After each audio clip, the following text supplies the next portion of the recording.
পলাতক শেখ হাসিনার মেয়ে পুতুল এবং পলাতক শেখ রেহানার ছেলে ববি। কোট আনকোট দিয়ে মেরে খেয়েছে কথাটা বললাম কেন? কথাটা বললাম, এই কথাটা পলাতক শেখ হাসিনার কথা থেকে ধার করলাম।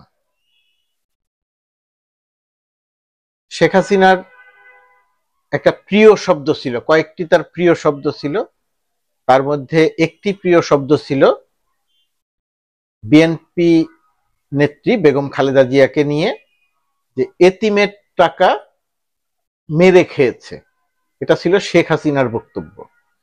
এই কথা কোনো কোনো দিন দিনে 2-3বারও বলতেন, কয়েকদিন পরপরই বলতো যে এতিমের টাকা মেরে খেয়েছে খালেদা জিয়া। এতিমের টাকা মেরে খাওয়ার গল্পটা আপনারা জানেন, ঘটনাটা আসলে কি। মেরে খাওয়ার কোনো ঘটনা সেখানে ঘটেনি। জিয়া অরফানেজ ট্রাস্ট একটা ট্রাস্ট ছিল, সেই ট্রাস্টে টাকা ছিল, সেই টাকাটা খালেদা জিয়া এক অ্যাকাউন্ট থেকে আর এক অ্যাকাউন্টে হস্তান্তর করেছিলেন। সেটা সেই অ্যাকাউন্টে সেই টাকা বেড়ে দ্বিগুণ হয়েছিল, সেখান থেকে একটি টাকাও কেউ চুরি করেনি, মেরে খায়নি। কিন্তু এই দায় খালেদা জিয়ার উপরে দিয়ে তিনি প্রতিনিয়ত বক্তৃতা করতেন। শুধু বক্তৃতার মধ্যেই সীমাবদ্ধ রাখেননি, তিনি মামলা দিয়ে খালেদা জিয়াকে জেল দিয়েছিল। প্রথমে নিম্ন আদালত জেল দেয়, উচ্চ আদালতে অ্যাপিল করতে গেলে সেই রায় দ্বিগুণ করে দেয়, শাস্তি দ্বিগুণ করে দেয়। পৃথিবীর ইতিহাসে নজিরবিহীন ঘটনা। যাই হোক, সেটা তো একটা গেল। তো এই মেরে খাওয়ার প্রসঙ্গ পরবর্তীতে একদম আগেও প্রমাণ ছিল, জোর করে শাস্তি দিয়েছিল। পরে তো দেখা গেছে যে এখান থেকে কেউ কোনো টাকা মেরে খায়নি, উল্টো খালেদা জিয়াকে অপমান এবং অসম্মান করা হয়েছে। অপমান এবং অসম্মান করার কারণে শেখ হাসিনার বিরুদ্ধে আরেকটি মামলা হতে পারে। সেই আলোচনা আজকে দীর্ঘ সময় আজকে যাব না। আজকে আসছি যে প্রথম আলোর একটি গোলটেবিল বৈঠকে সিটি ব্যাংকের এমডি মাসরুর আরেফিন তিনি যে কথাটা বলেছেন, সিএসআর এর টাকা ববি এবং পুতুল, ববির প্রতিষ্ঠানের নাম ছিল সূচনা ফাউন্ডেশন, আর আওয়ামী লীগের সিআরআই গবেষণা প্রতিষ্ঠান নাম দিয়ে সেটা একটা টাউট বাটপাড়ির প্রতিষ্ঠান ছিল, মানুষের চরিত্র হননের প্রতিষ্ঠান ছিল সিআরআই। তো সেই সিআরআইটা পরিচালনা করত ববি। এই ববি আর পুতুল এই সূচনা ফাউন্ডেশন আর সিআরআই পরিচালনা করতে গিয়ে ব্যাংকের সিএসআর এর যে অর্থ, সেই সিএসআর এর অর্থও তারা লুটপাট করে খেয়েছে। সিএসআর আমরা জানি, আপনারা জানেন যে কর্পোরেট সোশ্যাল রেসপন্সিবিলিটি বা কর্পোরেট সামাজিক দায়বদ্ধতা। কর্পোরেট প্রতিষ্ঠানগুলোর সিএসআর একটা ফান্ড থাকে, সেই ফান্ডে টাকা থাকে, সেই টাকাটা তারা সামাজিক দায়বদ্ধতা বাবদ খরচ করে। সেটা নিয়ে অনেক কথা আছে, বক্তব্য আছে, আলোচনা আছে। তো সেই সিএসআর এর যে টাকা, সেই টাকাটা মূলত দাতব্য প্রতিষ্ঠানে ব্যয় হয়, গরিব মানুষের জন্য ব্যয় হয়, ইত্যাদি ইত্যাদি ভালো কাজে ব্যয় হয়, যারা চিকিৎসা নিতে পারেন না এরকম প্রতিষ্ঠানকে দেয়া হয়, ইত্যাদি ইত্যাদি। সেই প্রতিষ্ঠানের টাকাও নাম সর্বস্ব প্রতিষ্ঠান পুতুলের সূচনা ফাউন্ডেশন জোর করে নিয়ে এসেছে এবং সেটা মেরে কোট আনকোট মেরে খেয়েছে। ববি আওয়ামী লীগের গবেষণা প্রতিষ্ঠান নামধারী একটি বাটপার প্রতিষ্ঠান পরিচালনা করতে গিয়ে ওই সিএসআর এর অর্থ নিয়ে এসেছে, সেটাও তারা মেরে খেয়েছে, কোট আনকোট মেরে খেয়েছে। তো এই যে সিএসআর এর টাকা মেরে খাওয়ার ঘটনা, এবং এটা আওয়ামী লীগের একটা বড় রাজনৈতিক দল, শেখ হাসিনা সেটার প্রধান, শেখ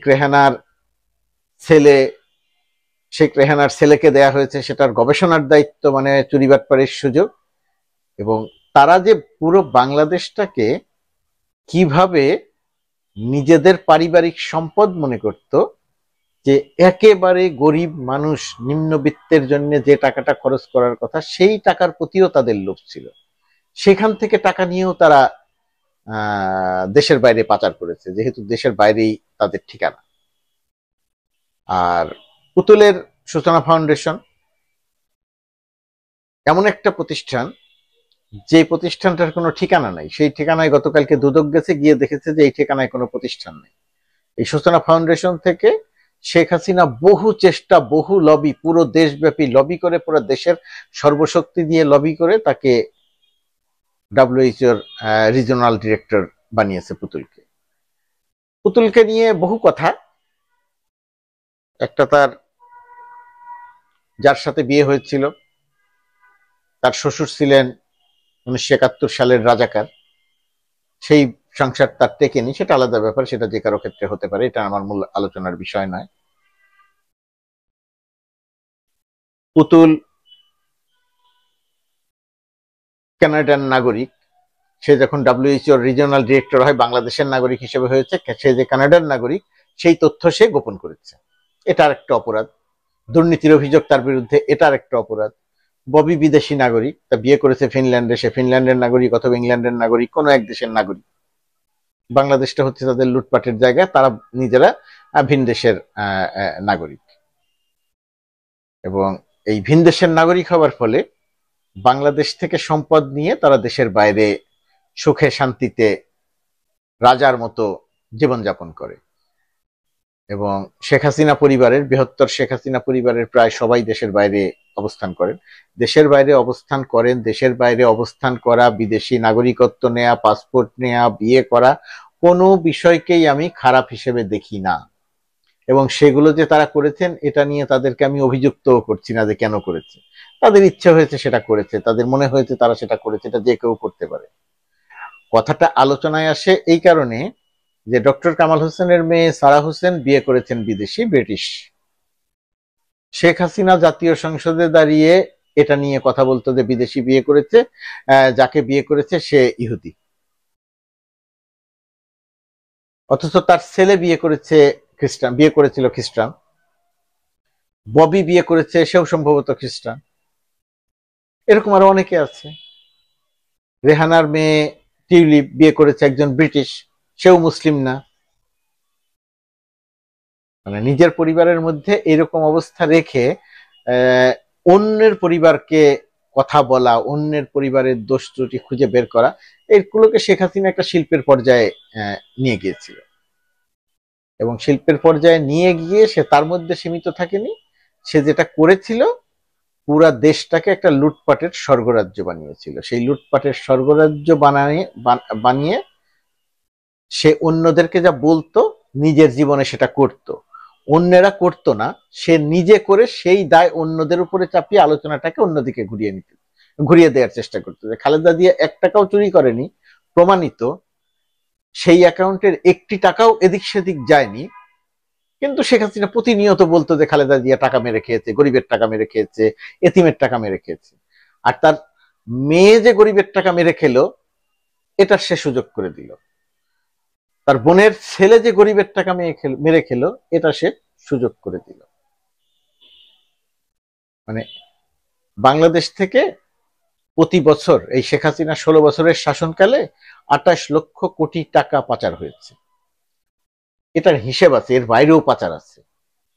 তার মানে জয়, ববি, পুতুল, শেখ পরিবারের ভাই ব্রাদাররা, এরা কত কত কত কত কত হাজার কোটি টাকা এক একজন পাচার করেছে, আয় করেছে মানে লুটপাট করেছে। তো এই যখন একটা ফ্যামিলি, পরিবার, সেই পরিবারটির সবাই এখন পলাতক, পুরো দল এখন পলাতক, দেশের বাইরে থেকে দেশের ভেতরে একটা অরাজকতা তৈরি করতে চাইছে যাতে আবার সেই লুটপাটের রাজ্য প্রতিষ্ঠা করা যায়। কিন্তু তা তো সম্ভব নয়। রাজনীতিতে এই পরিবারটি এখন সম্পূর্ণরূপে অপ্রাসঙ্গিক।